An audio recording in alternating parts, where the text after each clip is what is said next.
Hey guys, if all of you who are watching this video can please subscribe, then I might get 300 subscribers in the next few days. Thanks, and enjoy. Simple questions that tell people a lot about their personality. What are you having for dinner tonight? It's really cool to hear about what people like, what their culture is like, because food is a huge part of that, and generally just how they live. Expensive or cheap? Quick or elaborate? Adventurous or safe? Ham, mustard, maybe some baby carrots if they aren't bad yet. I might try to make that garlic bread, but it's been in the freezer for like 3 years now. What superpower they want? I know there are more powerful powers that could get me wealth or whatever, but man, teleportation would be dope. Can travel the world but always sleep in your own bed and never need to book a flight. Never need to use a public restroom. Easily visit family. Only take road trips if I want. Can live and work anywhere. The rest of life could be normal, but it'd be great. Work. Bro, teleport in and out of bank vault. Isn't there a movie called Hancock Jumper about this exact concept? I'd recommend it. I love this question because this girl I knew in college had just the best answer. She said, the power to fill things, and after I looked at her kind of funny, she said, you know, like filling my bank account with money, filling my belly with spaghetti, or filling me enemies' bladders with urine. Bro, you should have married her. She would have filled your heart with joy and happiness. Did I just see you digging through the trash? I didn't know we were playing Stardew Valley. You Alex, I hate you anyways. It's usually Lewis that catches me. I somehow never notice that he's standing right in front of his house, LMAO. Yeah bro, everything in there is free. Free. They just let you take it. Where were you the night of the murder? Which one? I'm going to need you to be more specific. This was a good answer. That's how I'm responding every time now, except when I'm talking to the police, of course. If you are talking to the police, you're already up. If the cops just ask where were you on the night of the murder, it's probably good to not immediately know which murder they're talking about. Actually, it's a pretty good response. If police vaguely ask you about the murder, it's a bit sus to know which one.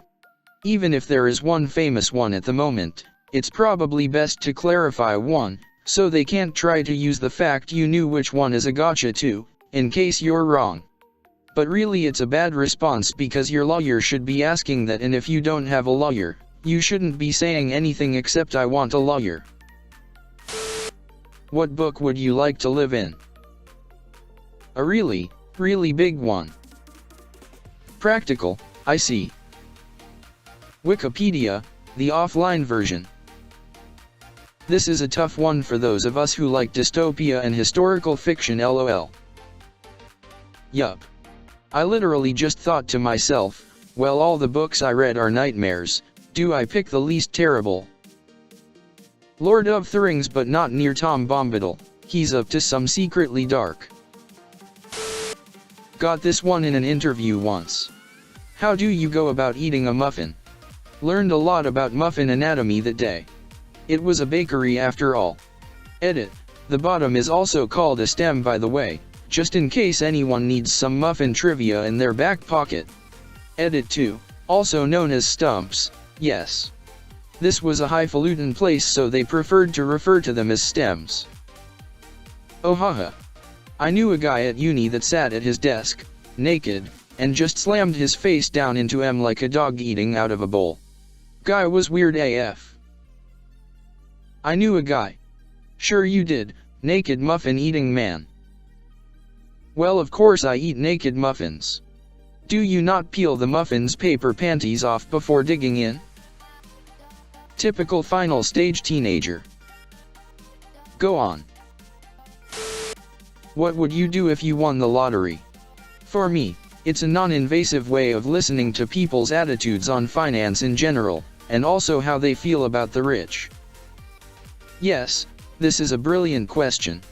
When I was newly dating my ex-boyfriend, it was around the time Super Lotto hit $1 billion a couple years ago.